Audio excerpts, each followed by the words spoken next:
Yeah. Ce soir, pour introduire et animer la séance, nous avons la chance d'accueillir Sarah Mogin. Sarah Mogin est doctorante en histoire médiévale à l'université de Perpignan via Domistia et chercheuse à la Casa de Velázquez à Madrid. Elle rédige actuellement une thèse sur les maîtres juifs dans les comtés de Roussillon et de Catalogne, de 1370 à 1420. Nous avons également l'honneur d'accueillir Maurice Krigel, spécialiste de l'histoire socioculturelle du judaïsme et directeur d'études à l'EHESS. Ses travaux portent notamment sur le judaïsme ibérique et le maranisme. On lui doit un ouvrage de référence plusieurs fois réimprimé, Les Juifs dans l'Europe méditerranéenne à la fin du Moyen Âge. Sarah, je vous laisse maintenant la parole pour introduire le thème de cette séance. Bien, merci Alice. Alors, dans un premier temps, bien évidemment, je tiens à remercier l'équipe du séminaire de m'avoir proposé de participer à une de leurs séances et de me permettre de dialoguer ce soir avec Maurice Krigel sur cette thématique des Juifs d'Espagne, tolérance, maranisme, expulsion. Je travaille pour ma part sur les maîtres juifs du Roussillon. Très rapidement, c'est une histoire sociale et économique sur ces hommes qui sont connus pour leur activité de médecin, mais que moi j'étudie plus en tant que représentant de ce que Robert Burns, historien américain, appelle les marchands lettrés. Et donc ce sont des hommes qui réunissent à la fois culture, pouvoir en dirigeant leur communauté et puis activités économiques. Donc j'étudie leurs pratiques, leur famille, leur réseau. Je travaille énormément sur des sources dites de la pratique, donc les actes notariés et puis aussi les actes issus des chancelleries royales, euh, aux archives des Pyrénées-Orientales et puis aussi dans les fonds d'archives catalans que j'ai pu découvrir l'année dernière effectivement au cours de mon séjour à la Casa de Velázquez. Je suis rentrée en France depuis septembre dernier. Alors, je dois en conséquence vous avouer que au départ, le titre même de la séance ne m'a pas immédiatement du tout entièrement mis à l'aise par rapport à mon propre sujet de recherche en fait, puisque je travaille sur les dernières décennies du XIVe siècle et puis les premières décennies du XVe siècle, avant le fameux édit d'expulsion définitive des Juifs d'Espagne, de Sardaigne et de Sicile, signé le 31 mars 1492 par les rois catholiques Isabelle et Ferdinand, et qui ouvre sur une nouvelle ère du judaïsme européen, caractérisée notamment par cette question du maranisme. Mais cette première réaction dont je vous fais part, réaction suscitée en fait tout simplement par le carcan dans lequel on peut s'enfermer en tant que doctorante qui, pour les nécessités de la réalisation d'une thèse, doit travailler sur une ère, une chronologie, un corpus de sources et puis une méthode bien délimitée. J'ai quand même eu certaines réflexions plus ou moins longues qui me sont venues à l'esprit et donc je vais vous exposer brièvement le contenu avant de céder la parole à Maurice Krigel en espérant que cela ne sera pas totalement hors sujet avec son propos. Alors, en effet, à l'époque qui m'intéresse pour ma thèse, donc fin du XIVe, début du XVe siècle, a lieu une expulsion qui ne concerne pas directement l'Espagne, puisqu'il s'agit de celle des Juifs de France en 1394, qui fait suite à une série de plusieurs expulsions qui ont été prononcées en France au cours du XIVe siècle. La plus connue est celle de 1306. Cette expulsion, cette dernière expulsion de 1394 a cependant un impact sur les voisins du nord de la couronne d'Aragon, notamment pour la communauté de Perpignan, sur laquelle je travaille plus particulièrement, dont les membres en fait possèdent des attaches solides et anciennes de part et d'autre de la frontière entre les terres de Charles VI de France et puis celles de Jean Ier d'Aragon, frontière qui, je le rappelle, ne correspond pas à la chaîne pyrénéenne comme aujourd'hui, mais est fixée au sud en fait des Corbières, de la chaîne des Corbières, selon le traité de Corbeil de 1258. Alors on peut dire dans une certaine mesure que l'expérience de l'expulsion est déjà vécue en partie par les Juifs peuplant les comtés du nord-est de la péninsule ibérique, que sont la Cerdagne, le Roussillon et puis l'Emporda, à travers l'expulsion de la France. Alors, je m'explique. Premièrement, l'expérience du risque de l'expropriation, de la confiscation des biens des Juifs qui possèdent des créances et autres biens en France, confiscation, que ce soit une expulsion à portée locale, régionale ou générale, et donc qui motive la nécessité de récupérer les biens avant leur saisie par le pouvoir. Je donne juste un exemple. Struc de Bessalu, juif de Perpignan, nomme des procurateurs, parmi lesquels se trouve son jeune fils qui est parti en France apprendre la médecine auprès d'un maître. Il lui donne le pouvoir de négocier avec les communautés juives de France, sans qu'il précise plus la localisation de ces communautés, mais on sait qu'il a un réseau d'affaires très important du côté de la sénéchaussée de Carcassonne. Négociation, tout simplement pour récupérer ses biens, solder ce qu'il doit aux communautés françaises, notamment d'un point de vue fiscal, puisque certains de ces biens sont déclarés là-bas, et puis aussi pour liquider les créances qui sont en cours là-bas à son nom, donc soit en les vendant à d'autres créanciers, soit en faisant pression sur les débiteurs pour obtenir les sommes dues. Expérience par ailleurs du mouvement, du transfert de population que peut générer une expulsion avec l'arrivée des Juifs des sénéchaussées voisines du Languedoc. Alors, comme je le disais, le phénomène est loin d'être nouveau dans le Roussillon, puisque la communauté de Perpignan s'est développée à partir de la fin du XIIIe siècle grâce aux flux migratoires. On parle même de carrefour migratoire parfois pour parler de la communauté de Perpignan. Flux en provenance à la fois du sud de la France et du sud de l'Espagne. Faisant que ceux qui arrivent ne sont pas réellement des étrangers parce qu'ils ne le sont pas de fait.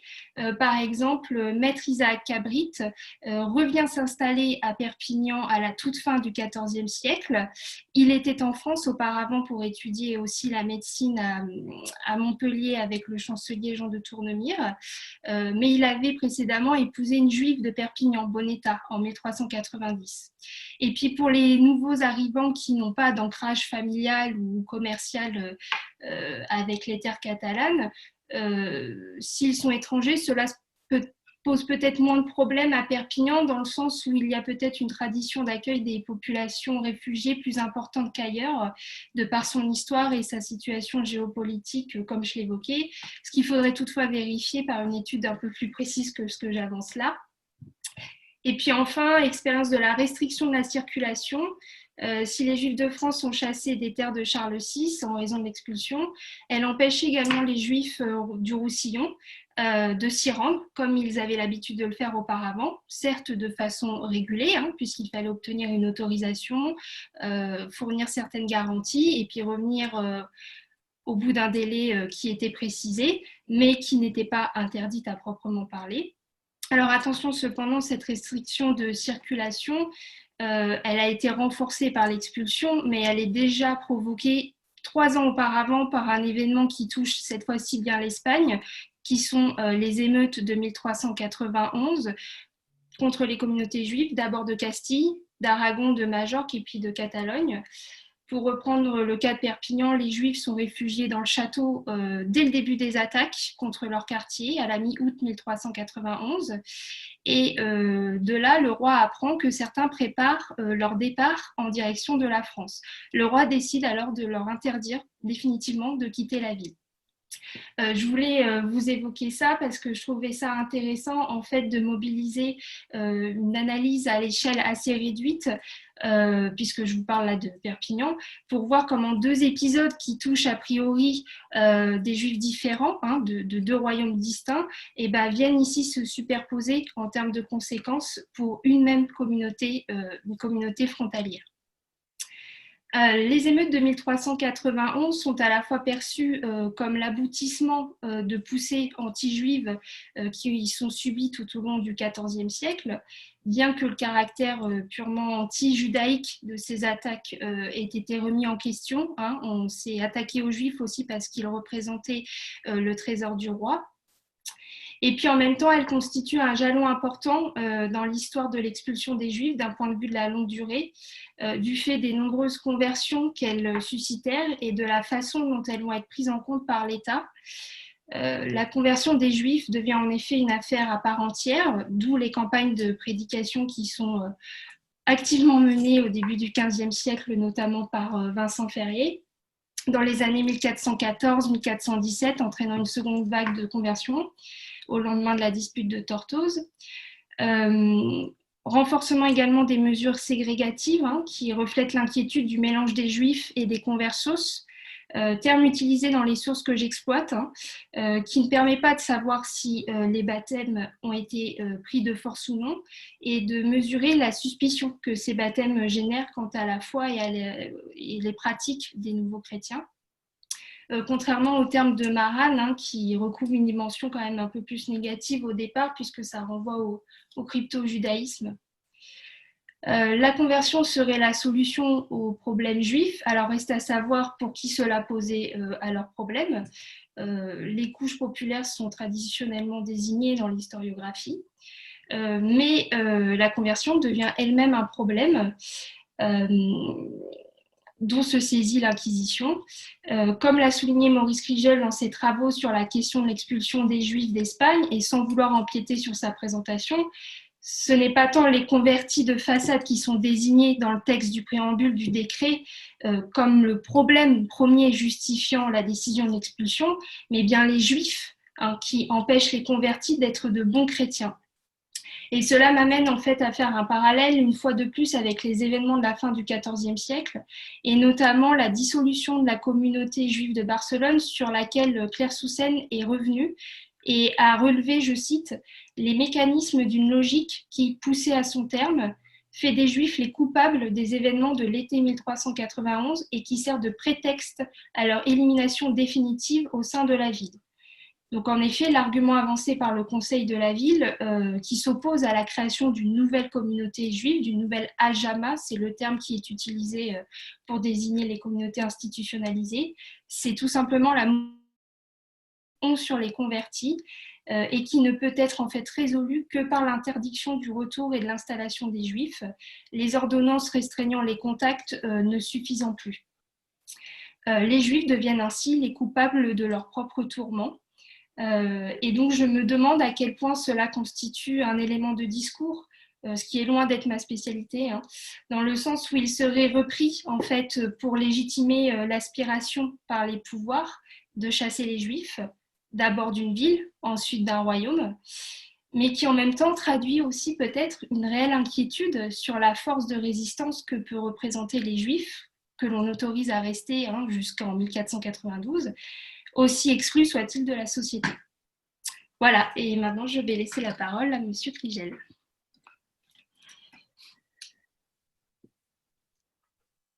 Sarah Maugin, merci. Je prends la parole maintenant. Et vous pouvez y aller. Merci. Sarah Maugin, je vous remercie. On m'a demandé, non pas d'avoir une présentation de mon côté, mais de réagir à votre propos.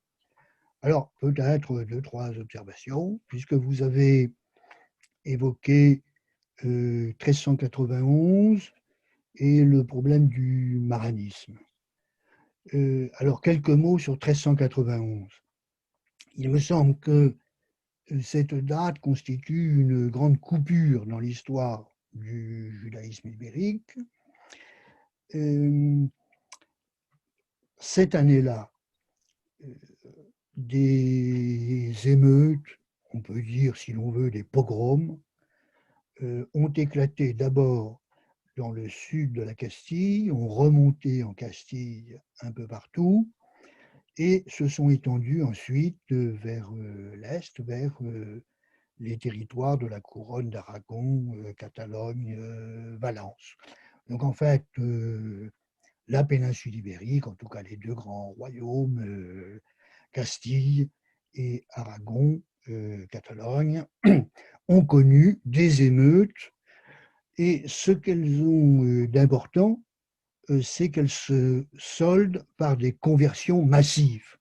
Donc, c'est le début de l'histoire des nouveaux chrétiens, de ceux qu'on peut appeler Maran, mais Maran, aux chrétiens qui judaïsent. Alors, ne préjugeons pas tout de suite, en 1391, de ce que va être l'orientation culturelle, religieuse de ceux qui vont être convertis de force. Dans un premier temps, en tout cas, ils sont désignés comme conversos, comme Nuevos Cristianos, ou Cristianos Nuevos, nouveaux chrétiens. Donc des nouveaux chrétiens en Castille et des nouveaux chrétiens en Aragon-Catalogne, et il s'agit d'un phénomène massif. Massif au point qu'on n'observe pas de phénomène comparable, en fait, où que ce soit ailleurs dans l'Europe occidentale et centrale pendant les siècles médiévaux. On peut dire qu'en 1391, il y a eu un effondrement du judaïsme ibérique avec ce passage forcé au christianisme. Passage forcé, il faut insister sur le fait que ces conversions massives sont le résultat de l'usage de la violence nue, sans aucune discussion possible sur le fait qu'il s'agit effectivement de violence. On a de très nombreuses descriptions par les textes de rémission, par beaucoup de textes de différents côtés, nous donnent surtout pour l'Aragon-Catalogne, et depuis Valence jusqu'à Perpignan précisément, et là Sarah Mougin, vous connaissez très bien ces textes, un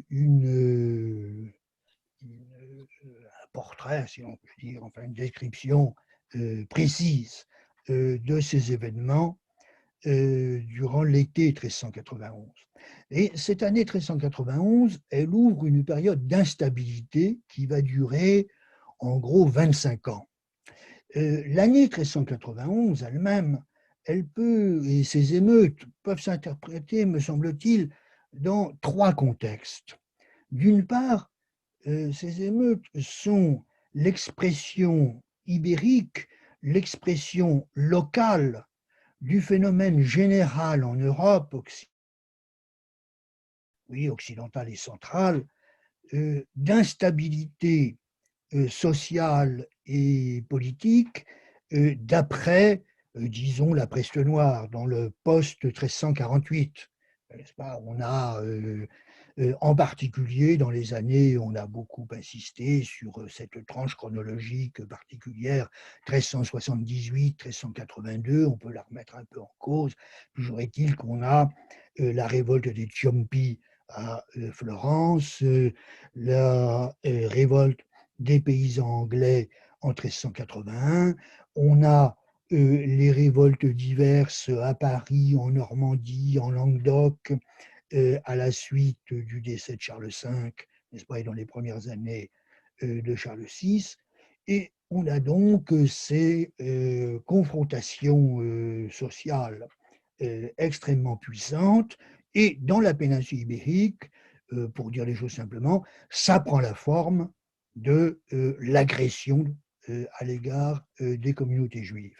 Ça ne veut pas dire que c'est simplement de l'instabilité sociale qui cherche une cible qui aurait pu en être une autre, je ne le crois pas, mais en tout cas, ça s'insère. Ces émeutes, n'est-ce pas, l'usage de la violence, l'appel à tuer, et durant ces émeutes, on a des pillages et des meurtres en masse, n'est-ce pas, et des conversions qui sont obtenues pour éviter la mort, avec des descriptions souvent, on dirait en anglais, très graphiques, très sensibles de ce qui se passe. Enfin, tout ça est l'expression de ce qui se passe en Europe partout, avec les affrontements sociaux violents. C'est un premier, on peut placer ces émeutes de 1391 dans ce contexte. Il y a un deuxième contexte, on pourrait dire que 1391 est la scène d'ouverture d'un phénomène d'assez longue durée, c'est-à-dire que en 1391, des populations en Espagne, c'est-à-dire en Castille ou en Aragon-Catalogne, expriment la volonté d'en finir avec le régime de convivencia, du vivre ensemble des différentes communautés chrétiens, juifs et musulmans. Ces populations l'expriment sous la forme brutale et violente que je viens de rappeler. Elles vont se heurter à l'opposition des pouvoirs organisés, des souverains, enfin, elles ont posé une revendication. Et en fait, on peut dire que cette revendication est donc la scène ouverte qui va conduire à ce que, en fin de compte, cette revendication soit satisfaite, c'est-à-dire que les Juifs seront expulsés en 1492, que les morts, n'est-ce pas, les musulmans de Grenade soient convertis de force au tout début du XVIe siècle, et que en 1525, ceux des musulmans qui n'avaient pas encore été convertis l'ont été dans, dans le contexte troublé, dans le contexte de troubles autour de 1521, 1522, 1523, et que les autorités impériales, puisque, enfin, ou royales, dépendant de Charles V, donnent leur caution définitive en 1525 aux conversions forcées de morts, si bien que en l'année 1525, il n'y a plus de non-chrétiens en Espagne. On a donc une séquence qui mène de 1391 à 1525, donc c'est un long 15e siècle, si vous voulez, qui est celui où l'on passe de l'Espagne des trois religions, pour reprendre une formule souvent utilisée, n'est-ce pas, à l'Espagne monocolore et à l'Espagne qui sera celle ensuite de la contre-réforme et du catholicisme, si vous voulez, qui est celui typique, disons, de Philippe II, etc. C'est un deuxième contexte. Et puis un troisième contexte qui a été souligné par certains auteurs juifs sur le moment même, c'est 1391 comme effondrement du judaïsme ibérique, menant potentiellement, ce qui s'est effectivement réalisé sans vouloir faire de tout en évitant la téléologie, si vous voulez, ce qui siècle plus tard, effondrement, élimination potentielle du judaïsme ibérique dans le contexte d'une de la présence juive en Europe occidentale et centrale. C'est vrai que les Juifs n'étaient plus présents en Europe, disons, du nord, du nord-ouest, depuis les années 1300, n'est-ce pas? On a l'expulsion d'Angleterre de 1290, l'expulsion de France par Philippe le Bel en... Et puis, environ un siècle et demi plus tard, commence un nouveau cycle d'expulsion dans les pays d'Europe centrale et méridionale. C'est pas Europe méridionale, l'expulsion d'Espagne en 1492, en 1497 au Portugal, une conversion forcée qui élimine la présence juive, en tout cas officielle. En Italie, les Juifs du royaume de Naples, eux aussi, sont éliminés. On a donc dans toute la Méditerranée, dans tout le front septentrional de la Méditerranée occidentale, n'est-ce pas, une élimination de la présence juive. Et au même moment, entre en gros 1450 et même 1430 jusque vers 1520, date ronde, n'est-ce pas, une élimination des Juifs des pays germaniques. Là, il n'y a pas d'expulsion générale prononcée par un souverain, puisque les conditions n'y sont pas avec le Saint-Empire romain germanique, mais une accumulation d'expulsions partielles aboutit à ce résultat qu'en réalité, après une expulsion symbolique importante, celle des Juifs de la ville de Ratisbonne, Regensburg, sur le Danube, où les Juifs habitaient depuis en tout cas, étaient florissants depuis au moins le 11e, 12e siècle, et il y avait eu une créativité culturelle particulièrement importante. eh bien, les Juifs sont expulsés de Ratisbonne en 1519 et on peut voir là l'aboutissement de tout un mouvement qui fait que la présence juive dans les pays germaniques après 1520 est résiduelle. Il y a une présence parce que il y a toujours un territoire, un noble local qui sera intéressé à recevoir quelques juifs et donc il n'y a pas d'excès d'élimination générale, mais la présence est résiduelle jusqu'au retour des juifs, vers le... Alors là, on peut dater aussi de façon différente, mais disons à la mi-XVIIe siècle. Autrement dit, l'Europe vers 1520 est en gros, avec des exceptions, une forte exception, c'est l'Italie centrale et septentrionale, euh, l'Europe est vide de juifs. Si j'osais, je dirais est Judenrein en 1520. Autrement dit, l'hostilité à l'égard des juifs a grandi suffisamment pour que l'Europe ne supporte plus la présence juive. Autrement dit, on avait un premier train d'expulsion vers 13 pays, on pourrait dire les plus avancés, l'Angleterre et la France, et on en a un autre, un second train entre et 1520 en gros, où les Juifs de l'Europe méridionale et de l'Europe centrale sont à leur tour éliminés, et cela amène un grand mouvement vers, je dirais, vers l'Est, n'est-ce pas, avec un déplacement alors dans les pays méridionaux depuis la Méditerranée occidentale, orientale, n'est-ce pas, avec le passage vers l'Empire ottoman, et puis dans les pays germaniques, le passage vers la Pologne, et avec une vide de présence juive. Alors, et il y a des auteurs, comme par exemple Profia Durand, un auteur et vous intéressez à son milieu, à ses médecins, etc. Profia Durand a lui-même sur ce phénomène et a voulu voir dans ce qui se passe entre un grand effondrement qui montre qu'en Europe occidentale, c'est plus ou moins fini pour les Juifs. C'est son diagnostic. Et il se console en s'expliquant que de toute façon, le monde juif continue dans l'existence, si je puis dire, et puisque ce qui est important, c'est le monde juif en Orient, qui, dit-il, a toujours été le centre du judaïsme. Donc alors, en Europe occidentale, c'est plus ou moins fini. Tant pis, le monde juif se pérennisera ailleurs.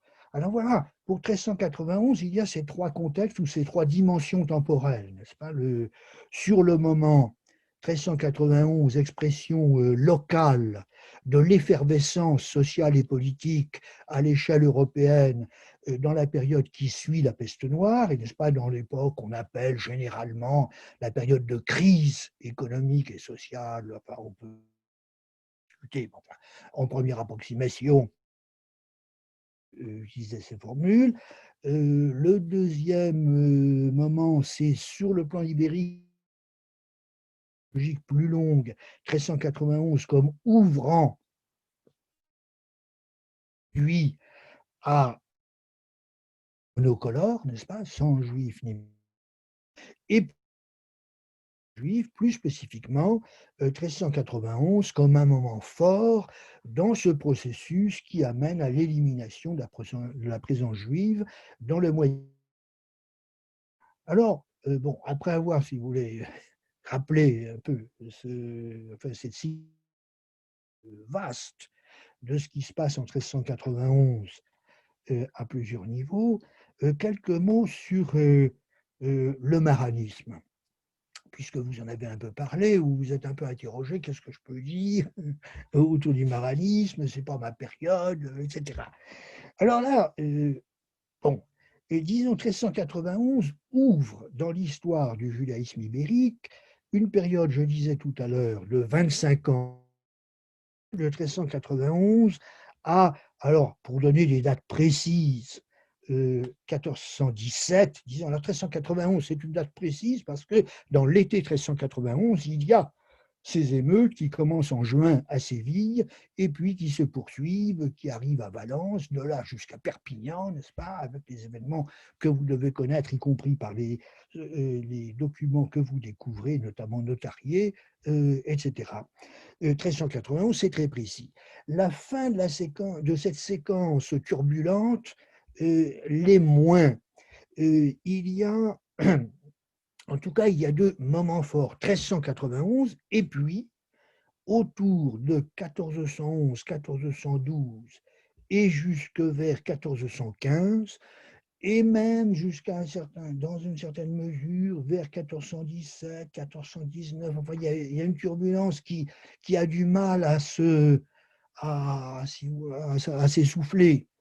Un deuxième moment. Et ce deuxième moment est très différent du premier. C'est un deuxième moment où on assiste aussi à des conversions massives. Autrement dit, il y a une deuxième vague de conversions massives. Et et on aura ainsi, à la fin de cette séquence particulière, 1491, 1417 ou 1420, si vous voulez, on aura abouti à la constitution de ce milieu des nouveaux chrétiens dont les maranes constituent une aile, l'une des représente une orientation possible, le milieu des convertis. Alors, ce qu'il y a, c'est que les deux moments sont assez différents. En 1391, je voulais le souligner tout à l'heure, on a affaire à la violence nue. Ceux qui se sont convertis l'ont été convertis en vertu de la force. Ça n'est pas tout à fait vrai, dans la mesure où on a, même en 1391 ou autour de 1391, on a des personnages qui se convertissent, à s'être des convertis, au contraire, militants pour la conversion. Le plus célèbre de ces personnages est, en Castille, le rabbin de Burgos, n'est-ce pas, Shlomo Alevi, qui devient Pablo de Saint ou Paul de Burgos, qui deviendra, dans le royaume de Castille, un personnage éminent. Il était déjà éminent en étant juif, en participant en particulier à l'activité diplomatique. Il est par exemple, avant 1391, à Bayonne et a apparemment été envoyé aussi de là à Londres en tant qu'otage dans des négociations entre la Castille et l'Angleterre. Et la Castille qui a été pro-française dans le cadre de la guerre de Cent Ans, n'est-ce pas? Enfin, je ne rentre pas là dans cet ensemble de considérations. Donc c'est un personnage déjà important, enfin, il fait partie des juifs qu'on peut appeler, enfin la formule est un peu pénible, les juifs de cour, n'est-ce pas? Il appartient à l'entourage, à la cour des souverains de Castille, il remplit des fonctions importantes. Après sa conversion, c'est plus encore le cas. Il deviendra chancelier du royaume de Castille, il appartient à l'entourage d'un personnage apparemment Fernando de Antequera, qui deviendra roi d'Aragon en 1412, mais qui a d'abord été régent en Castille, et il deviendra évêque de Burgos. Et en tant qu'évêque de Burgos, il rédigera un certain nombre de travaux qui, à plusieurs égards, son fils, Alonso de Cartagena, qui était né alors que Paul de Burgos était encore juif, son fils, élevé dans le christianisme, deviendra lui-même évêque de Burgos et surtout deviendra disons, le personnage important de l'Église de Castille. C'est lui qui, au concile de Bâle, dans les années 1430, conduit la délégation castillane. C'est surtout lui qui, dans les années 1430, prononce un discours sur grandeur et misère, mais surtout grandeur du peuple espagnol, castillan, depuis l'époque visigothique, et qui donc donne expression, la première expression nationale espagnole. Cela a été très fortement souligné. Un chercheur américo-catholique par Pablo de Santa Maria, donc lui, manifestement, enfin, conversion est une conversion sincère. Or, elle s'opère, semble-t-il, en 1391, dans l'année même, et au moment même des émeutes, encore que certains, une sorte de raison pour cela, veulent placer sa conversion plus tôt. Toujours est-il que, à l'exception de personnages tels que Paul de Burgos, en 1391, on a affaire à des conversions extrêmement nombreuses, de masse, et qui sont les faits de la violence. Par contre, alors dans la deuxième vague de conversion, les choses sont beaucoup en 1412, la Castille adopte une série de lois restrictives, extrêmement restrictives à l'égard des activités faites,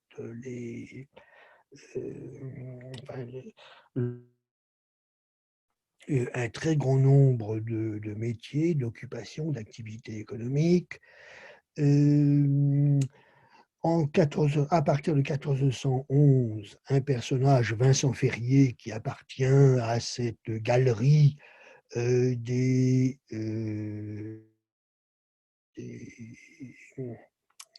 de ceux qui appartiennent aux ordres mendiants et expriment souvent une sensibilité proche de courant siècle, on en a d'autres, n'est-ce pas, Jean de Capistran, etc. Enfin, prêche en Castille et obtient, alors très souvent, en utilisant la pression, et une pression très puissante, Vincent Ferrier prêche aux Juifs et les appelle à se convertir, et appelle le village où vivaient les Juifs de toute nourriture jusqu'à ce qu'ils se convertissent. Alors, on ne peut pas dire qu'ils étaient nécessairement extraordinairement convaincus lorsqu'ils le font. Donc il y a aussi, mais en même temps, il y a aussi en 1413, 1414, une grande confrontation théologique,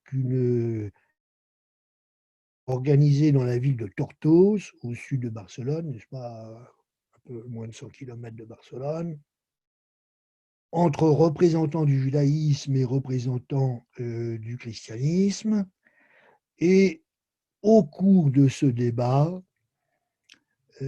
qui fait suite aux deux grands autres débats à l'époque médiévale, n'est-ce pas, celui qui a eu lieu à Paris en 1240, à l'époque de Louis IX, et celui de 1263, n'est-ce pas, à Barcelone, sous Jacques Ier d'Aragon.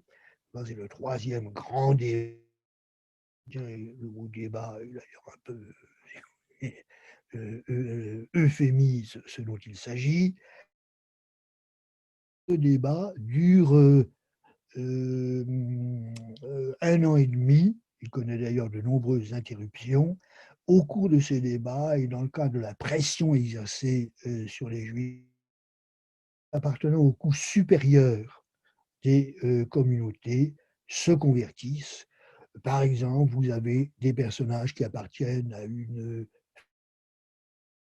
qui, depuis le XIIIe siècle, l'ennemi avait l'habitude de diriger les communautés, qui est la famille Caballeria, n'est-ce pas?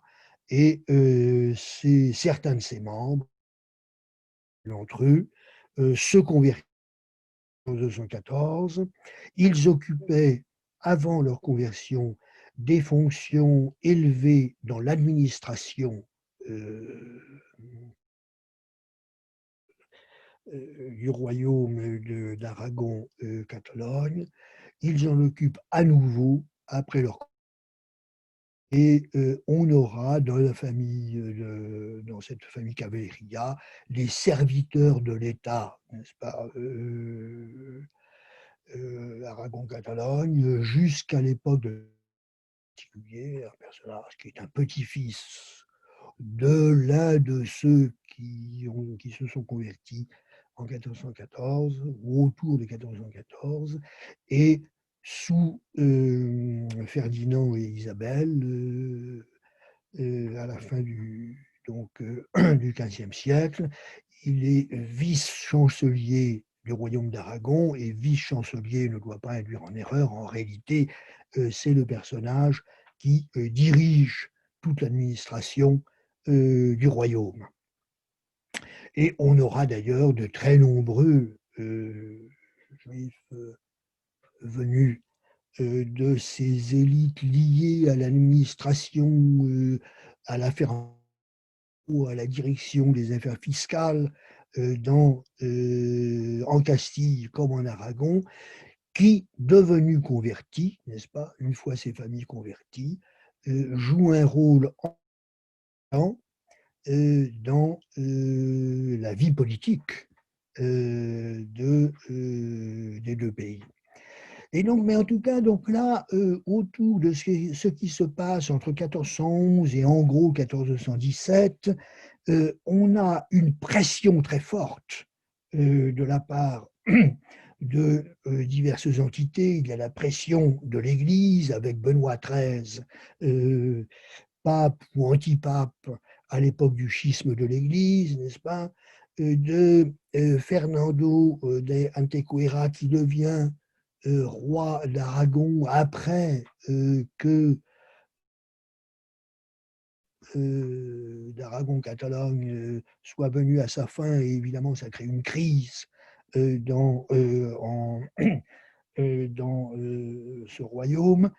Donc il y a une pression très puissante qui s'exerce, mais en même temps beaucoup de conversions, on ne peut pas dire qu'elles soient le résultat de la violence immédiate, et que ce soit, si vous voulez, on est dit à ceux qui se convertissent, vous mourrez ou vous vous convertissez.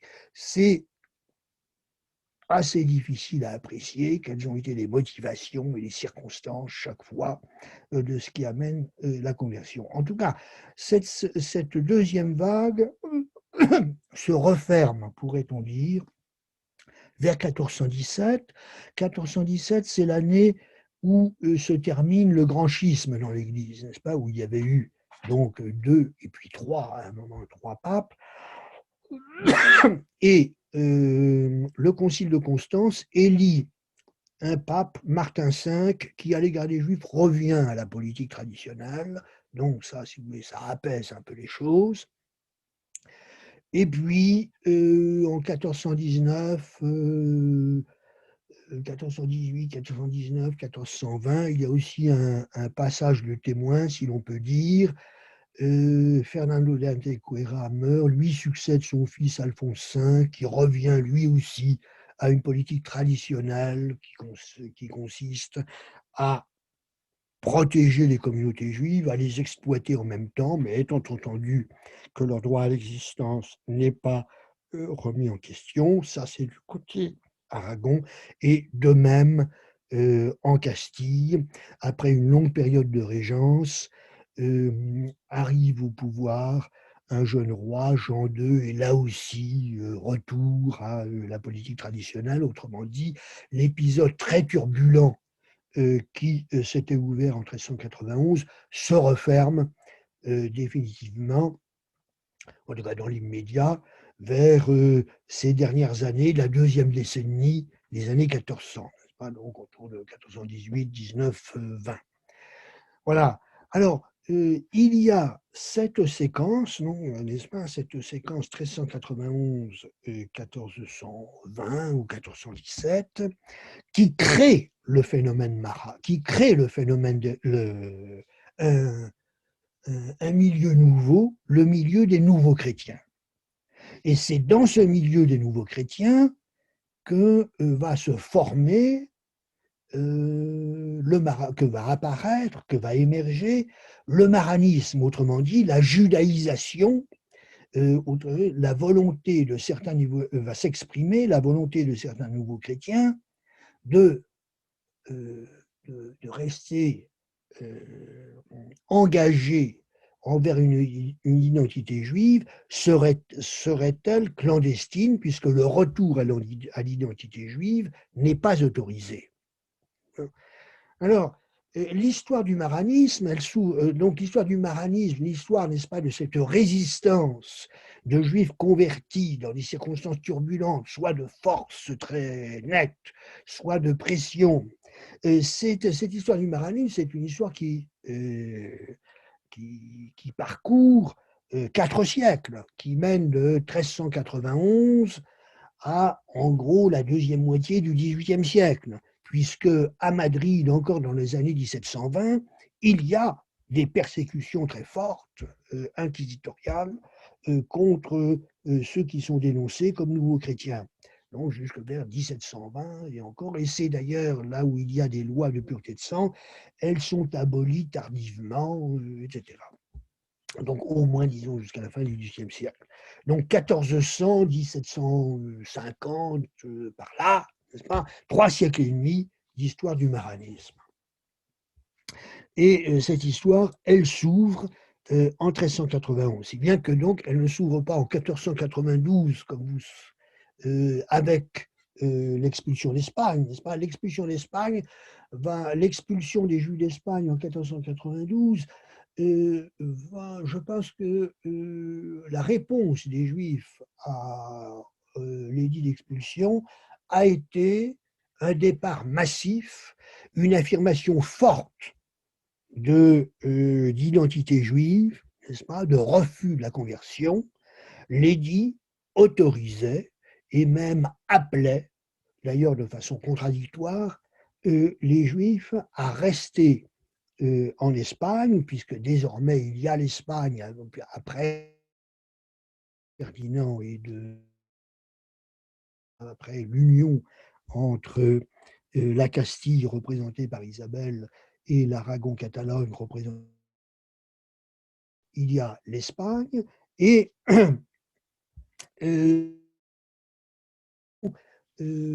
autorisait et même appelait les Juifs à éviter l'expulsion en se convertissant. Or, des Juifs en 1492, c'est un non à cette invitation, n'est-ce pas? Et les Juifs s'en vont. Et ils s'en vont. Alors, c'est vrai aussi que les conditions, que d'abord, sur certains, tout de même, se sont convertis.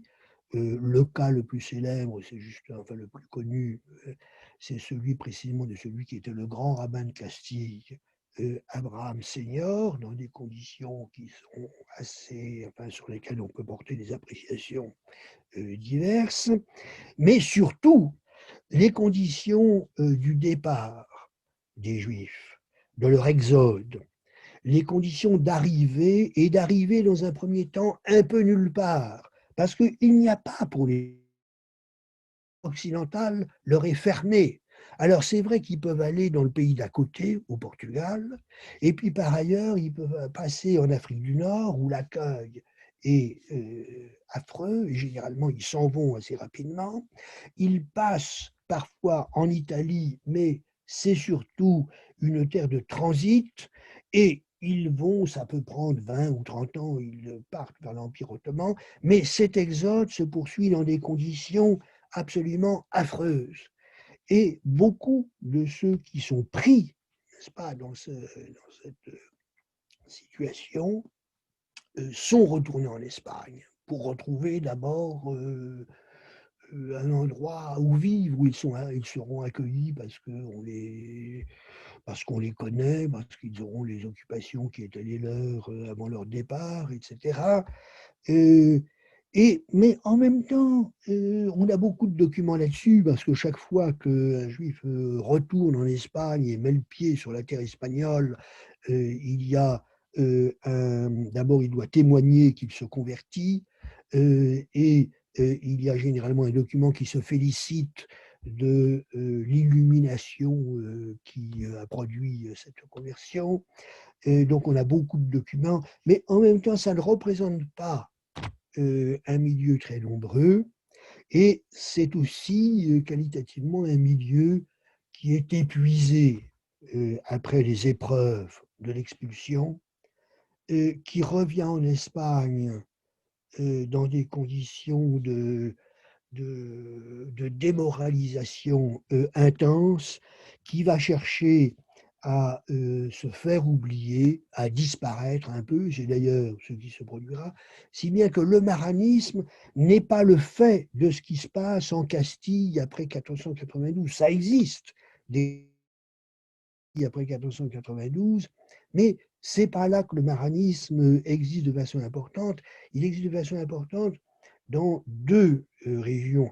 D'une part, en Castille même, dans la période 1391-1492, et ensuite au Portugal, où les Juifs sont convertis de force 5 ans après l'expulsion d'Espagne, n'est-ce pas, en 1497, et où, alors que les Juifs s'étaient rendus au Portugal pour rester Juifs, on les convertit de force et on les empêche de quitter le Portugal. Et évidemment, là, il y a un milieu qui tient à son identité juive. Il doit y avoir un maranisme puissant qui va se développer au Portugal, avec d'ailleurs des nuances. On pourrait, enfin, c'est un autre sujet. Alors, voilà.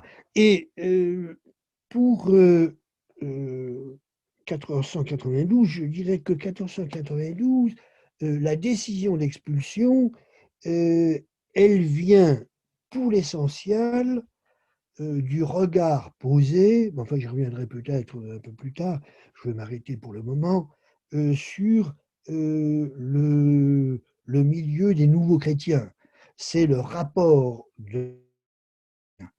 en particulier la Castille, à un milieu qui n'est plus juif, mais est considéré comme, à tort ou à raison, comme n'étant pas véritablement chrétien, qui pose problème et qui conduit à l'expulsion de ceux qui sont restés juifs.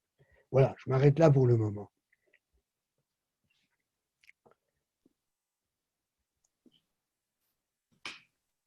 C'était une Merci réaction beaucoup ciblée à ce pour, que vous avez dit tout à l'heure. merci beaucoup pour cette réaction. Sarah, est-ce que... Oui, alors moi j'ai quelques petites questions en fait en réaction. Euh, Je me demandais quand vous avez évoqué par exemple Pablo de Santa Maria, si on possède des sources qui, de l'autre côté, en fait, peut-être des sources du coup du côté des Juifs, sur leur avis sur la conversion de ces hauts personnages et éventuellement sur le rôle du coup que, même s'ils sont pas nombreux, mais comme ils sont importants, sur le rôle qu'ils jouent dans la suite du destin même ensuite de ces communautés-là. Oui. Alors, il y a plusieurs questions impliquées dans votre dans la question que je vous ai posée. D'abord, il y a une énorme documentation hébraïque qui permet de saisir ce que sont les réactions de désarroi, de colère, de proximité aux convertis avec lesquels, avec les épreuves desquelles on s'identifie, enfin tout un ensemble, si vous voulez, de réactions et de formes de sensibilité. Donc il y a toute une littérature qui permet de saisir tout cet ensemble, une littérature très nombreuse qui peut être dans la poésie hébraïque de l'époque, dans toutes sortes de traités. On y accède assez facilement, assez aisément si vous voulez, dans la présentation qu'en donne Yitzhak Fritzberg, dans l'un des chapitres de son livre, qui est le grand livre classique, n'est-ce pas, sur l'histoire des Juifs d'Espagne, un livre qui a été publié à Jérusalem dans une première édition en 1945, et puis dans une seconde revue en 1960, et puis qui a été traduit ensuite en espagnol et en anglais. Et il est relativement facile de se procurer ce livre qui est donc déjà, d'une certaine manière, ancien, mais qui est un très grand livre. À mon avis, c'est le livre le plus important sur l'histoire juive au-delà du cas espagnol, jusqu'à l'époque de l'émancipation. Et un chapitre particulièrement central pour les interrogations qui sont celles de l'auteur, Yitzhak Fritzberg, n'est-ce pas, qui est un auteur qui est né en Allemagne à l'époque wilhelmienne, n'est-ce pas, à la fin des années 1880, mais, et qui aura déjà une production historique durant les années 20, à l'époque de Weimar, et étant formé à l'école de la grande érudition allemande, et qui va émigrer à Jérusalem en 1930, et qui écrira ensuite des travaux nombreux en hébreu jusqu'à sa mort au début des années 80. Donc, en ayant eu une vie très longue. Et dans son livre, Baer, B-A-E-R, n'est-ce pas, consacre un chapitre qui est tout à fait central à cette période d'effondrement 1391, 1415, 20. Et il expose, plus exactement, il exploite toute la littérature hébraïque dans ces différents genres littéraires qui peuvent apporter qui peuvent faire saisir ce qu'ont été les réactions juives à l'égard de ceux qui s'en vont, n'est-ce pas, de ceux qui choisissent l'exit. Voilà. Là-dessus, donc, on sait beaucoup de choses. On sait beaucoup de choses et parfois on ne sait pas tout à fait. Prenons par exemple un personnage qui est un personnage clé dans cette période, qui est un personnage donc, que vous connaissez bien, qui est Profia Durand, n'est-ce pas, qui est de Perpignan, qui est un auteur, je dirais, qui n'est pas un très grand auteur, mais qui est un auteur juste en dessous. C'est un auteur important. C'est pas Maïmonide, c'est pas, il n'est pas non plus Azdai Crescas, qui est le représentant dans le monde juif d'une philosophie de l'antiphilosophie, n'est-ce pas, avec une œuvre qui expose ce système de l'antiphilosophie. Il est juste, mais donc il n'est pas tout à fait à la crête de la pensée juive, mais il est juste en dessous. Et donc c'est pas du tout un auteur négligeable. Et on ne sait pas, il a écrit des ouvrages contre le qui semble donc engager les juifs à rester dans leur identité juive. En même temps, on vient d'apprendre précisément très récemment qu'il a vécu après un court moment où il a fait des visites, mais ça on le savait, de la France en passant la frontière, justement c'est le genre de choses que vous situez plus exactement. Il a vécu un moment, semble-t-il, à Pise, et en tant que converti. Alors, on ne sait pas ce qu'il veut être. ce qui a pu l'amener à la conversion, alors qu'apparemment il lutte contre les conversions. On est un peu dans l'interrogation. Alors ça, c'est un premier point. Le deuxième point, alors, c'est que sont devenus ces convertis? Alors là, on a, bon, c'est toute une histoire, puisque les nouveaux chrétiens, je dirais, il y a deux périodes très nettement à distinguer dans l'histoire de ces nouveaux en Castille comme en Aragon-Catalogne, entre 1492, sur un siècle, n'est-ce pas, sur une sorte. Il y a une première période qui va jusqu'à la mi-15e siècle, de façon plus précise jusqu'à l'année 1449, plutôt 1450,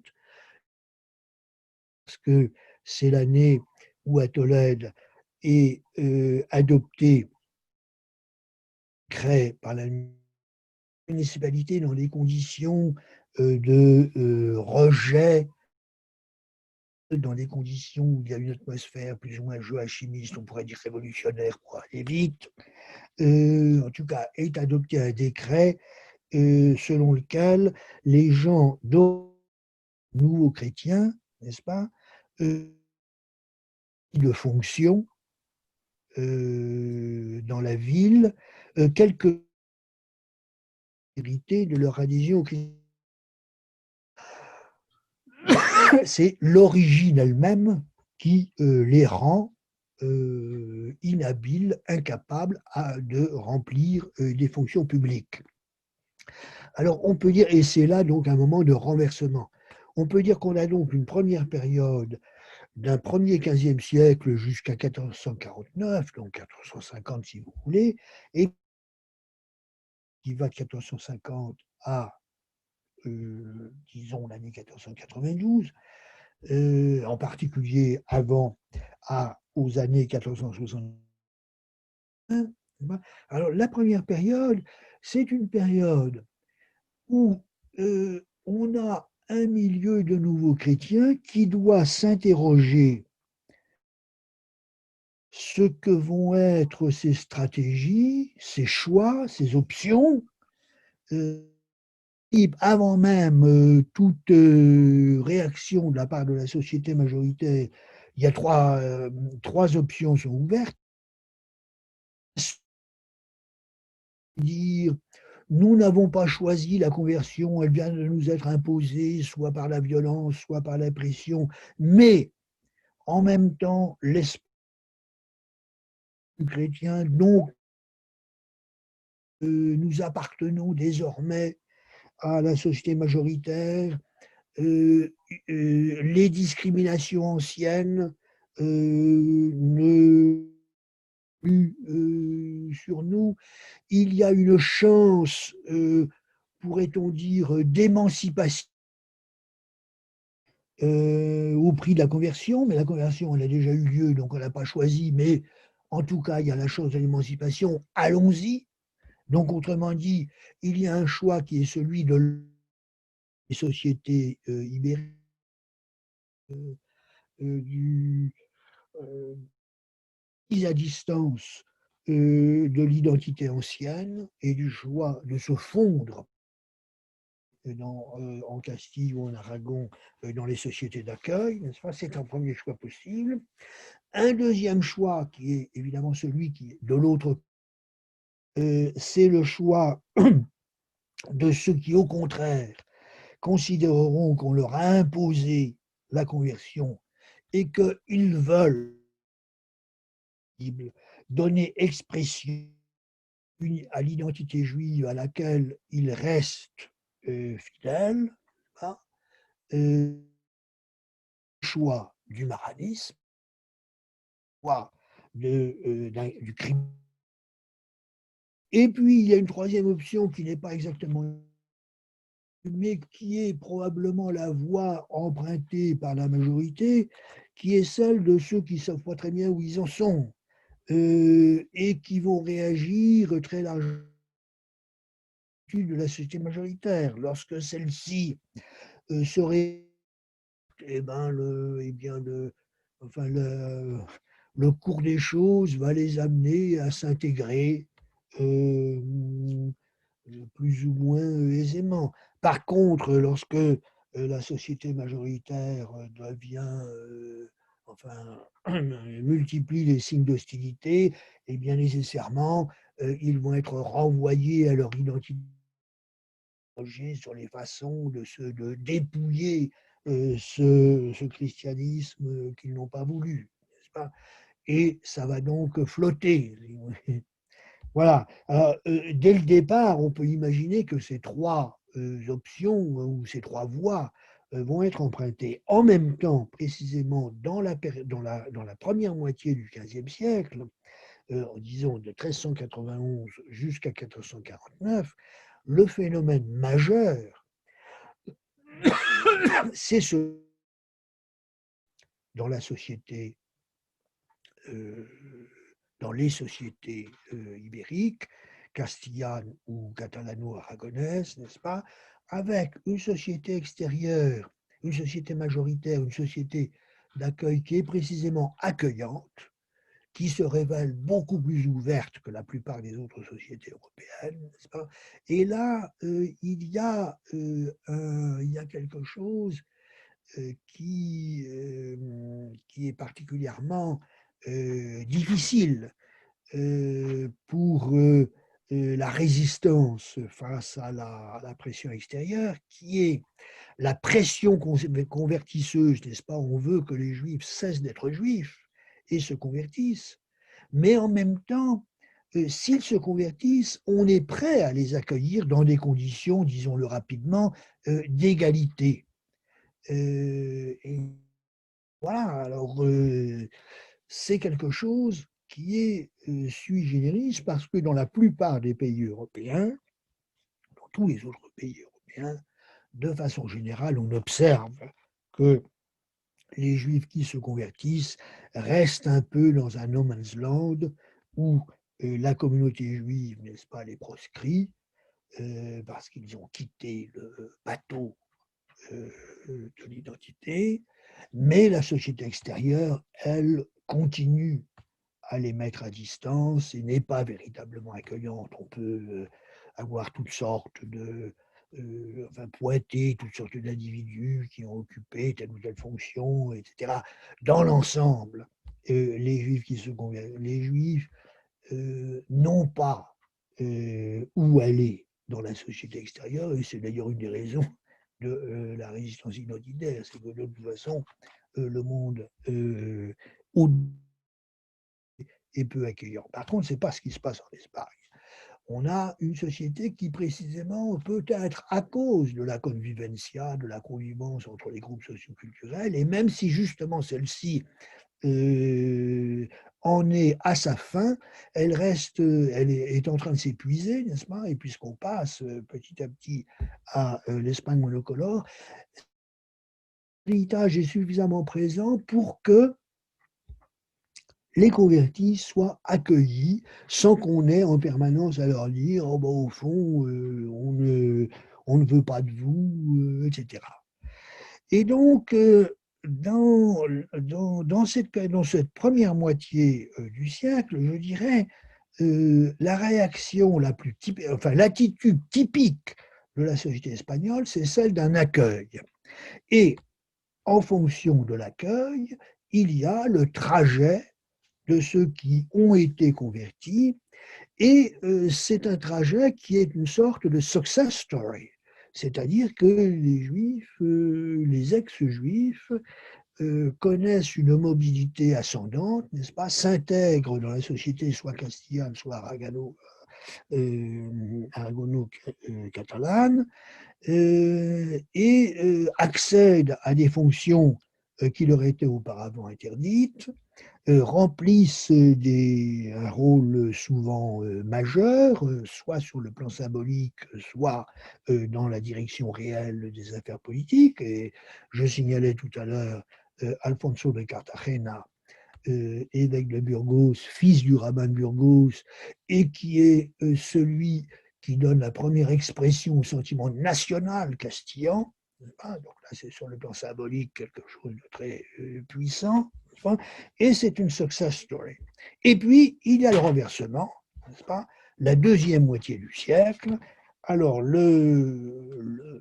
date, il y a là aussi une date précise qui est celle de ce décret pris à Tolède en 1449, mais qui ouvre une nouvelle séquence parce qu'ensuite, on assiste à la multiplication des difficultés pour les conversos, n'est-ce pas, pour les nouveaux chrétiens. Dans les années 1460, s'impose l'idée que doit être créée une inquisition. Alors, il y a plusieurs formules d'inquisition qui sont en circulation et qui peuvent être très différentes. Toujours est-il que tout le monde est d'accord sur le fait qu'il en faut une et qu'il doivent donc être lancées des enquêtes, des persécutions contre les conversos, contre le milieu des conversos. Et en 1478, les rois catholiques, Ferdinand et Isabelle, s'adressent à la papauté pour demander la création d'une nouvelle inquisition. Nouvelle par rapport à l'inquisition médiévale, en ce sens que ce seront eux, les souverains, qui nommeront, qui auront la responsabilité de nommer les inquisiteurs. Enfin, ils créent une inquisition. Ça tangue un peu autour de ça. Il est possible qu'il y ait eu des oppositions dans certains milieux, en particulier peut-être ceux de la haute noblesse. C'est seulement en 1481 que l'Inquisition commence à fonctionner de facto à Séville. Et puis là, ça ouvre donc l'histoire de l'Inquisition. Et on peut dire que l'expulsion d'Espagne est liée à cette réaction extraordinairement hostile aux conversos, aux nouveaux chrétiens, parce que c'est la question des nouveaux chrétiens qui amène les rois catholiques à prendre la décision d'expulsion. On sait que c'est le grand inquisiteur, Torquemada, qui a soumis la proposition au souverain d'expulsion, et l'édit d'expulsion reprend le texte qui a été soumis au souverain. L'idée, c'est qu'effectivement, vous le disiez tout à l'heure, tant qu'il y aura des juifs qui, par leur présence même, invitent des conversos à revenir au bercail de l'identité juive, n'est-ce pas? On ne résoudra pas, on ne résorbera pas ce milieu qui ne deviendra jamais entièrement chrétien. Et donc, il faut adopter des mesures, disons, radicales. En même temps, alors il y a en 1492, dans les expulsions, il y a donc la justification religieuse qui est le fond.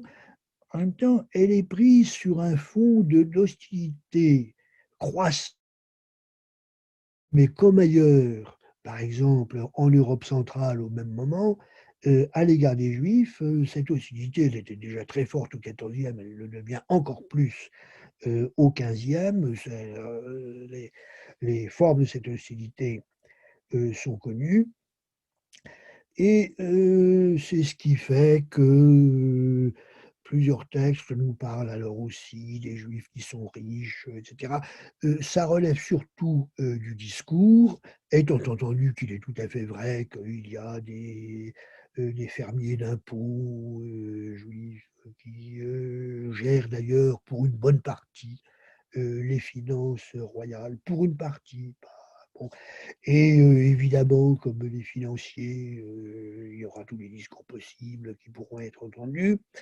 Mais il y a là un fond de l'air, si je puis dire, qui permet en particulier aux ordres mendiants d'orchestrer un discours anti-juif populaire qui donne un arrière-fond à l'hostilité proprement religieuse et liée à la question des nouveaux chrétiens. Bon, voilà ce que je voulais dire pour répondre à votre question. Alors, je vais rebondir sur cette période d'effondrement que vous évoquez Et notamment pour cette première moitié du XVe siècle, parce que justement, moi, à force de travailler toujours sur une même communauté, j'ai pu observer en fait le fonctionnement de la communauté de Perpignan durant cette période-là, communauté qui survit, hein, ce qui n'est pas le cas d'autres qui étaient plus grandes, hein, comme Barcelone et Valence. Donc déjà, ça, c'est une première question qu'on peut Une se poser. communauté importante. Ouais, communauté importante, certes, oui. Et donc se demander comment ils ont fait aussi pour se maintenir, parce que certes, c'est le roi qui décide, mais quand on regarde aussi les archives, et notamment aux archives départementales des Pyrénées-Orientales, on a une petite série de registres, en fait, qui ont été rédigés dans le cadre du conseil de la communauté. Donc ça nous permet, en fait, d'accéder aux décisions qui sont prises par la communauté même pour faire face à ce qui est en train de se passer. Et on voit en fait clairement qu'il y a quand même une forme de résistance qui s'opère durant ces années, 1398, parce qu'avant, ils sont réfugiés dans le château. Donc 1391-1398, ils attendent que les violences s'éteignent. C'est très long, on parle surtout de 91, mais en fait, c'est des violences qui se perpétuent dans l'espace du quartier pendant de nombreuses années. Château et réintégrer leur quartier, ils refont ces conseils et on voit que voilà, ils vont aller chercher à négocier avec le roi d'une part et aussi avec alors ça c'est un acteur qui est un peu moins connu dans l'historiographie mais je pense qu'il est très important aussi dans le destin des communautés juives à cette période-là, ce sont les créanciers des communautés, les créanciers chrétiens parce qu'en fait on parle souvent des juifs comme créanciers, mais il faut savoir que les communautés juives à cette époque étaient aussi fortement débitrices des chrétiens,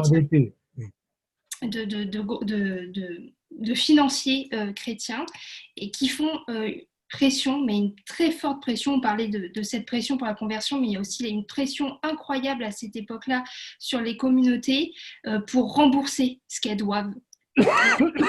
On est dans une période d'incertitude qui fait que ces hommes-là veulent peut-être aussi récupérer les capitaux qu'ils ont investis dans les communautés juives avant que celles-ci soient définitivement en fait liquidées comme ça s'est passé pour Barcelone et Valence. Et donc face à ça, on voit vraiment la part des Juifs de Perpignan et ils arrivent à se maintenir jusqu'à justement cette fameuse nouvelle période de 1412-1417.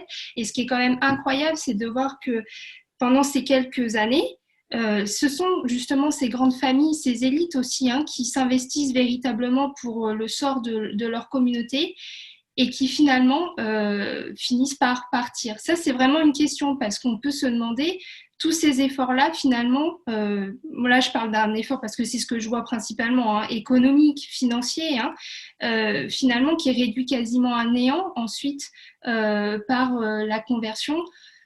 Quoique, on peut aussi nuancer parce qu'on voit qu'il y a des stratégies qui ont été réfléchies aussi, parce qu'il y a certaines grandes familles, au moment de se convertir, elles vont vendre leurs biens fonciers qu'elles possèdent dans le quartier juif, puisqu'elles ne vont plus y habiter, mais elles ne vont pas vendre à n'importe qui. Et il y a notamment la famille de Bessalou que j'évoquais en introduction, qui va vendre sa maison à un drapier chrétien. Les chrétiens peuvent être propriétaires des maisons dans le quartier juif. Et en fait, ce drapier-là fait partie de leur réseau et va relouer ensuite cette maison-là à la communauté qui va servir de synagogue. Donc, on voit aussi dans la prise de décision de la conversion, derrière des stratégies qui permettent encore de soutenir la communauté. Donc, effondrement, mais en même temps, moi, et ça fait pas trop longtemps que je l'ai repéré, donc ça me questionne beaucoup, ces formes de résistance aussi qu'on peut observer. Et donc, ça pose la question aussi jusqu'à quel point cet effondrement, il est perçu en temps réel. Alors, oui, je pense que les deux éléments existent, la résistance, la résilience, la volonté de tenir. Elle s'exprime dans ce qu'on pourrait effectivement appeler, comme vous l'avez dit à l'instant, les grandes familles du judaïsme de Catalogne, Perpignan appartenant à la Catalogne, n'est-ce pas, et d'Aragon. Volonté de tenir d'autant plus forte que les grandes familles savent que, dans une large mesure, c'est un peu d'eux que dépend l'existence même de la communauté. Par exemple, on voit très bien que lorsque l'un des cavaleria, dont je parlais tout à l'heure, se convertit en 1414, c'est le souverain qui fait le forcing, on pourrait dire, pour obtenir sa conversion, en pensant que si Cavalleria se convertit, eh bien, les membres modestes de la communauté, les très nombreux petits artisans, se diront: ah bon, ben, si nos chefs font comme ça, ou si nos dirigeants reconnus font cela, alors on suit, n'est-ce pas? Et que ça amènera une conversion généralisée. D'ailleurs, ça ne se produit pas toujours, parce qu'on a pu mettre en cause, et là, ce qu'écrit Bert peut être contesté, n'est-ce pas? Parce que très généralement, il voit des élites qui ont, entre guillemets, trahi l'identité juive, et un milieu populaire qui, lui, reste à l'intérieur de l'identité. C'est pas faux, c'est pas juste non plus. Enfin, il y a, voilà, il faut, je pense qu'il faut infiniment nuancer. C'est pas faux, c'est pas non plus juste, dans la mesure où vous avez tout à fait raison. Ces milieux des grandes familles, des dirigeants qui ont conscience d'être les dirigeants des communautés, ne se sont pas convertis, si vous voulez, dans l'indifférence à l'acte qui était le leur, et dans une certaine forme de cynisme. Je ne le crois pas du tout. On ne sait pas, au fond, ce qu'a été la motivation immédiate de tel ou tel. Mais on saisit très bien que la plupart ont auparavant, pendant près de 20 ans, enfin, après 1391 et jusque vers 1414, enfin pendant près de 15 ans, ont dirigé leur communauté autant qu'ils le pouvaient et pour le bien de leur communauté. Ce qui montre les limites, alors vous avez utilisé très justement le terme de agency, où les Juifs ne sont pas simplement les observateurs passifs d'une histoire qui est faite par d'autres, ils réagissent, mais en même temps, l'agency, elle a ses limites, qui sont en particulier dans cette période étroites. Et alors, ce qui fait que une résistance menée précisément par ces grandes familles, et puis qui, à un moment donné, se défait.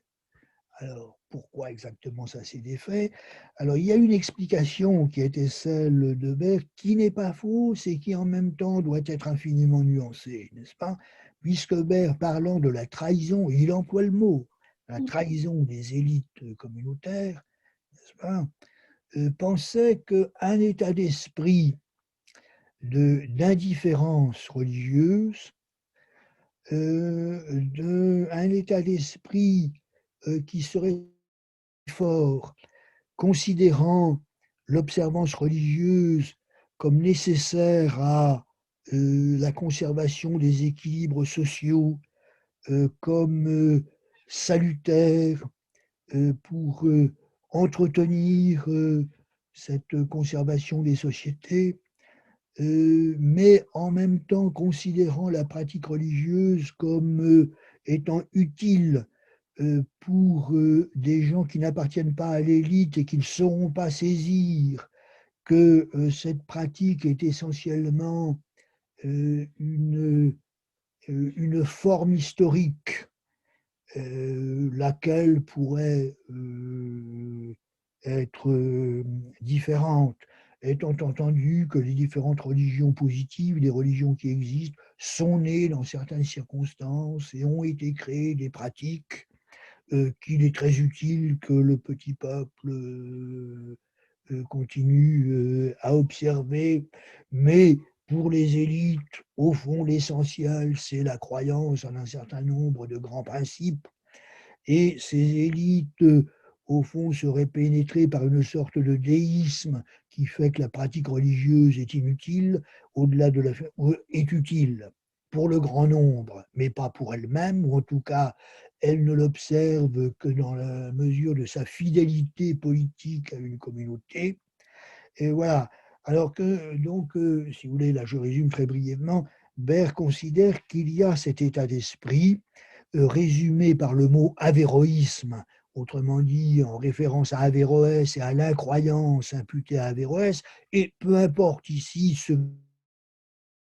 les doctrines d'Averroès lui-même, mais il y a dans la dépendance d'Averroès ou se réclamant d'Averroès, il y a une forme d'avéroïsme juif qui serait équivalente à une incrédulité savante, autrement dit à une forme religieuse extrêmement exigeante, mais dépassant les religions positives, et cet avéroïsme aurait été très répandu dans les communautés juives, elle aurait facilité le passage d'une religion à une autre, d'une identité plus largement au-delà de la religion à une autre, et d'ailleurs, cela expliquerait, selon Baer, que l'on reproche très souvent au XVe siècle, au milieu converso, de n'avoir pas été juif et de n'être pas plus chrétien. Et d'une certaine manière, d'ailleurs, il y a tout un christianisme très fondamental, si j'ose dire, au XVe siècle, qui supporte assez bien un judaïsme puissant parce que les identités puissamment affirmées, là, on est dans l'élément familier. Par contre, des gens qui sont un peu nulle part, qui sont au-delà des identités habituelles et de la pratique religieuse reconnue, sont très dérangeants. Et on en veut parfois plus dans ce milieu chrétien très assez typique, l'un des milieux. On en veut parfois plus à ces conversos incrédules ou auxquels on impute l'incrédulité ou des formes d'incrédulité qu'aux nouveaux chrétiens qui maranisent, qui judaïsent. Là, on n'aime pas qu'ils judaïsent, mais on comprend. Les autres, on ne comprend pas, n'est-ce pas? Alors, Baer a soutenu ces thèses. Alors, il faut en prendre et en laisser. Je pense qu'il faut beaucoup en prendre. C'est un fait. Et des documents nombreux me paraissent étayer la thèse de formes de religion savante, disons, de religion pour les élites, à distance d'une religion populaire plus ou moins méprisée, n'est-ce pas, répandue dans certaines élites. Et en même temps, il faut en laisser parce que on n'a pas affaire à un avéroïsme très, très verrouillé, fait d'un certain nombre de grands principes refermés sur eux-mêmes. Cet avéroïsme intervient dans les esprits en solidarité avec toutes,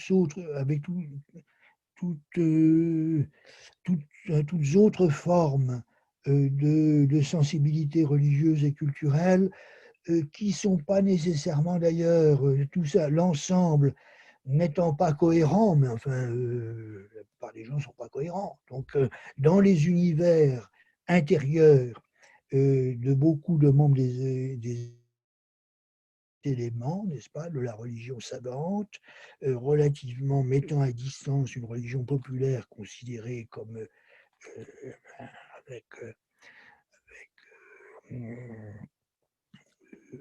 une forme de commisération et de mépris. Et il y a d'autres éléments de sensibilité. Et dans l'ensemble, on observe que ces élites communautaires remplissent leur fonction dans la période dont vous parlez de pilotage autant qu'il est possible au service de leur communauté. Alors, bon, ensuite, c'est un fait qu'il y a un effondrement et que ces familles passent au christianisme et ensuite s'intègrent. On le voit dans la famille Caballeria. Et alors, ensuite, les personnages qui s'intègrent en tout cas qui remplissent des fonctions importantes dans le monde chrétien, sont eux aussi tout aussi énigmatiques que ces personnages d'avant la conversion. Alfonso de Cavalleria, il remplit, donc je le disais tout à l'heure, de hautes fonctions. Il a été vice-chancelier d'Aragon, en fait chancelier d'Aragon, et à la tête de tout l'appareil administratif. L'Inquisition lui a cherché noise, mais grâce à ses hautes fonctions, il a su déplacer le procès et le faire envoyer à Rome où il a été gentiment enterré.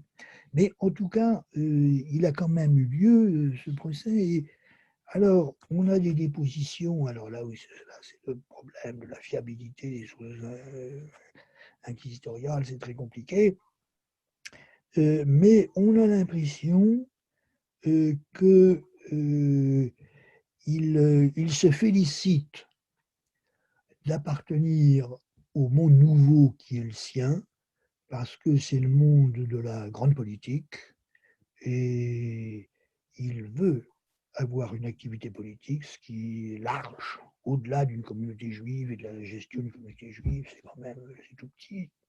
Et lui, il veut un théâtre plus large, et il dit qu'il admire Jules César. Donc il a lu des humanistes italiens, etc. Bon. Et en même temps, il semble avoir beaucoup d'affection pour beaucoup de juifs de Saragosse, entretient avec eux les relations, y compris quand c'est pour lui assez risqué. Alors, allez savoir où exactement, comment situer sa personnalité, ça reste un objet d'interrogation. Voilà. Bien. Alors, je pense que comme il est déjà 20 heures, je vais arrêter de rebondir et voir si l'Assemblée a des questions. Alors, moi, j'ai une question. Peut-être qu'on pourrait revenir sur le terme de maranisme, Oui. parce que vous avez donc très bien montré quand naît cette idée de résistance identitaire à des conversions, au moins en partie forcées. Et je me demandais en fait quelles sont les manifestations de cette résistance identitaire concrètement, parce que Sarah a donné un exemple, on va dire, de pouvoir financier, de membres d'une communauté qui défendent leur communauté en permettant d'avoir une synagogue, mais quelles peuvent être les autres manifestations peut-être plus culturelles de cette résistance? Oui, alors si vous voulez, précisément, c'est difficile de répondre à votre question parce que le maranisme, par définition, est clandestin. Et donc, le maranisme, c'est la recherche d'une identité juive qui est cachée, qui est dissimulée.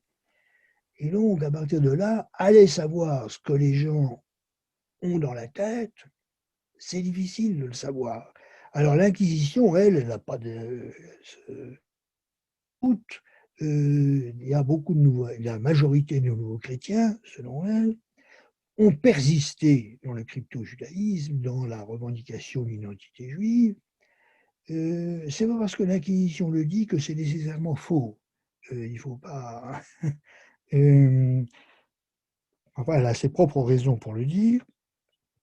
Simplement, alors, quelle forme est-ce que cela peut prendre? C'est nécessairement une identité juive qui passe par quelque chose qui est, pour l'essentiel, au-delà de la pratique.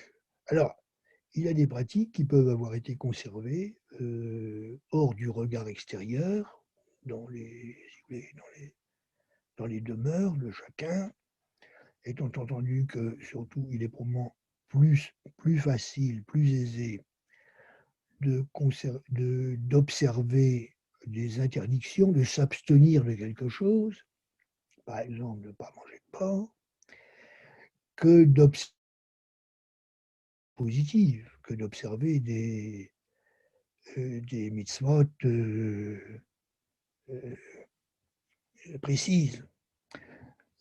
Alors, en même temps, nécessairement, cet état de maranisme amène à affirmer une identité juive qui prend le sens d'une affirmation identitaire abstraite.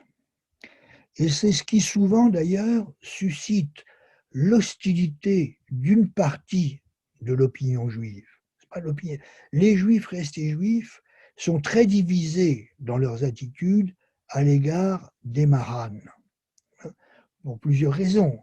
Il y a certains membres des communautés juives qui considèrent que ce qui arrive aux communautés juives avec la fondation de l'Inquisition, avec les persécutions dont les conversos sont l'objet, d'une certaine manière, il ne faut pas s'en réjouir, mais enfin c'est bien fait. C'est bien fait parce qu'ils ont cherché à s'intégrer dans les sociétés majoritaires en dépouillant l'identité juive, en la rejetant, et puis finalement c'est eux, et puis ça leur retombe dessus. Et ben, on ne va pas pleurer sur eux. Vous avez des auteurs qui ont ces réactions. L'un de ceux qui sont les plus connus dans cet ordre, c'est Isaac Abravanel. Isaac Abravanel, qui est un peu le dirigeant des Juifs d'Espagne à l'époque de 1492, qui va d'ailleurs quitter l'Espagne et s'établir à Naples, qui est l'auteur d'une œuvre énorme, beaucoup trop forte d'ailleurs, parce que ses textes sont souvent sont de lecture extrêmement pénible. C'est un auteur qui écrit il fait toujours très long. Mais Abravanel exprime une très vive hostilité. Par exemple, Abravanel a commenté à peu près tous les livres de la Bible. Et il a un commentaire sur le prophète Ézéchiel. Il y a un passage d'Ézéchiel où Ézéchiel s'en prend à certains des exilés à Babylone, des exilés de Jérusalem à Babylone, qui, dit-il, il leur impute la volonté de s'intégrer dans les peuples à Babylone. Et il dénonce cette volonté et déclare que ce qu'il recherche ne se produira pas. Alors là-dessus, sur un texte comme celui-là, Abravanel intervient immédiatement et dit bah oui, voilà, c'est ce qui se passe avec nous. En Espagne, il y a certains qui ont voulu s'intégrer et justement, ce sont eux qui sont persécutés. Il écrit ça même avant l'expulsion d'Espagne. Il considère que pour les Juifs, ça va pas trop mal, on ne les persécute pas comme on persécute les nouveaux chrétiens, n'est-ce pas?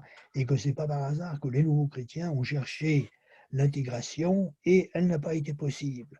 Tant pis pour eux. Voilà, donc il y a une part de l'opinion juive qui réagit de cette manière. Et puis il y a une part de l'opinion juive, elle, qui est non pas hostile aux chrétiens, mais qui est mal à l'aise, parce que le maranisme revient nécessairement à placer au second plan la pratique religieuse et à revendiquer une identité juive qui n'est plus solidaire de la pratique traditionnelle. Alors là, il y a pour une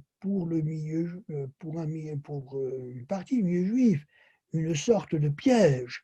D'un côté, on veut marquer une solidarité avec les Maharan qui continuent, avec les nouveaux chrétiens qui continuent autant qu'ils peuvent et dans des conditions très risquées, se réclamer d'une identité juive.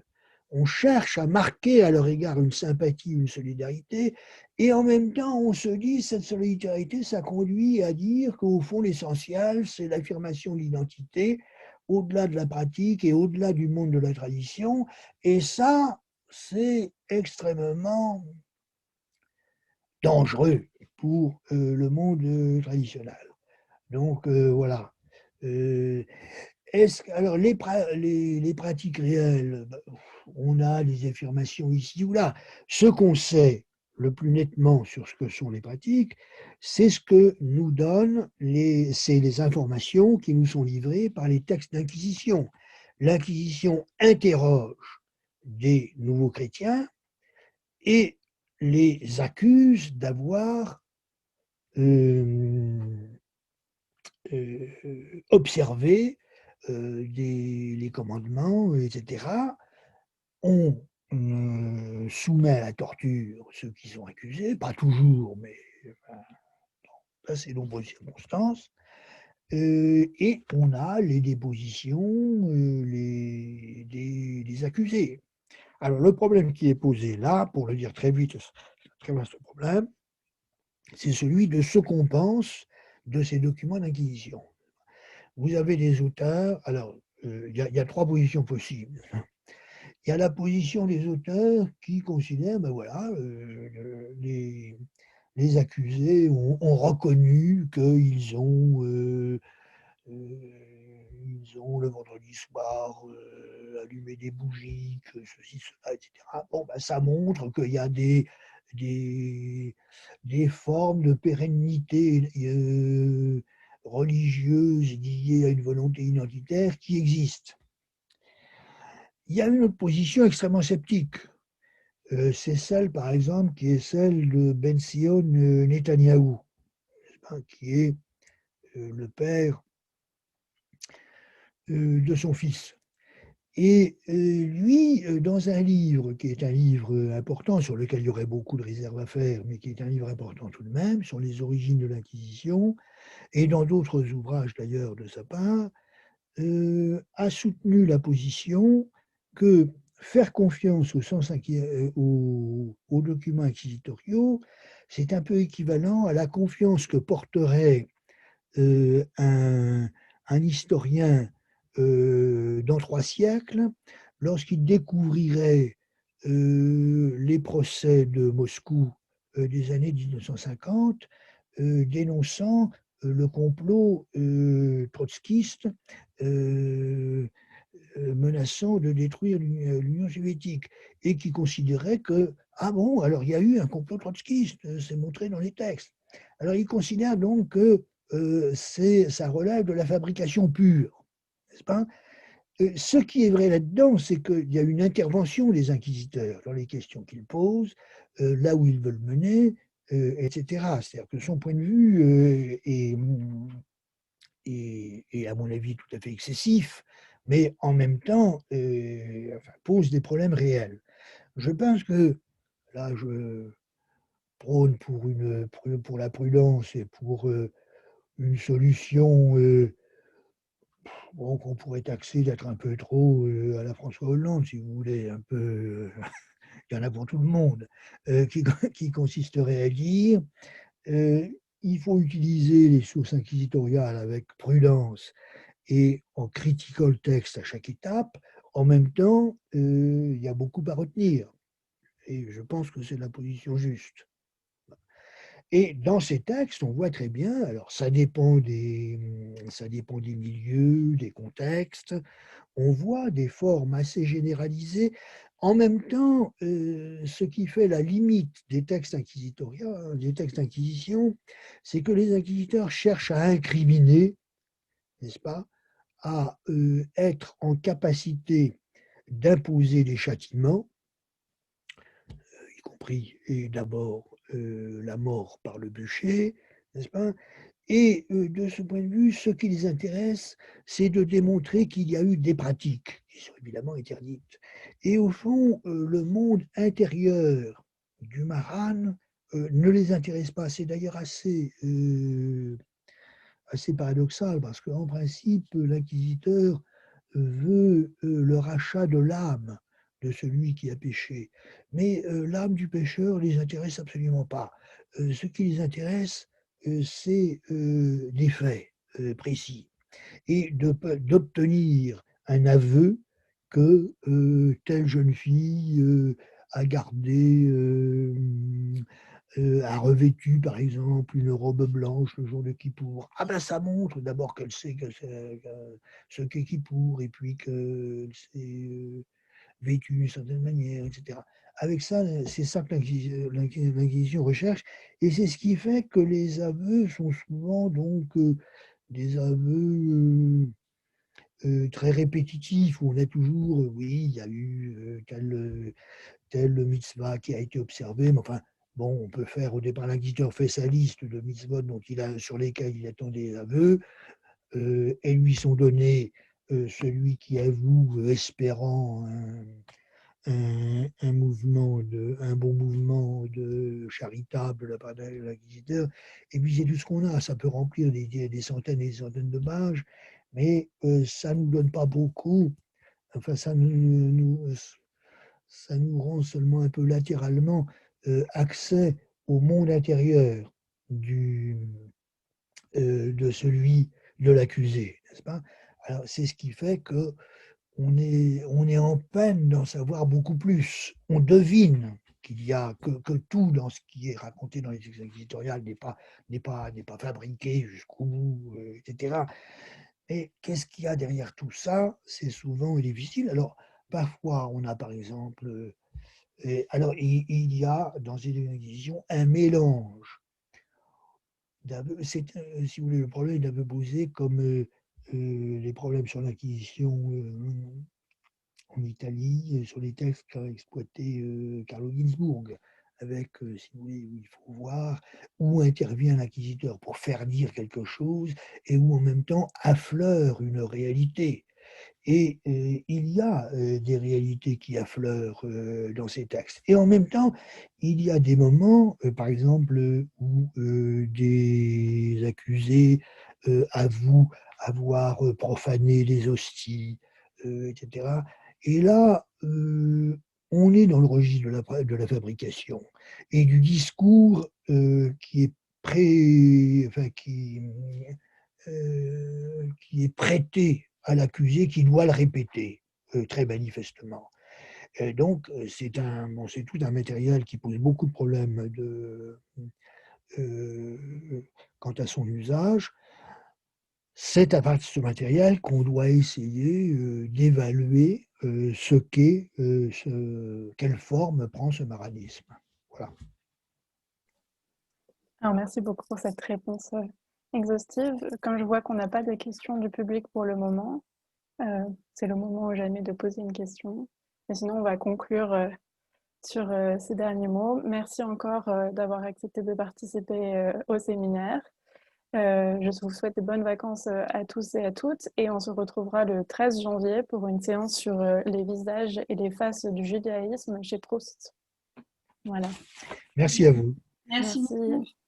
Bonne soirée. Au revoir. Au revoir. Au revoir, Sarah. Merci beaucoup. Bonne soirée. Bonne soirée, au revoir. Bonne soirée. Merci, au revoir.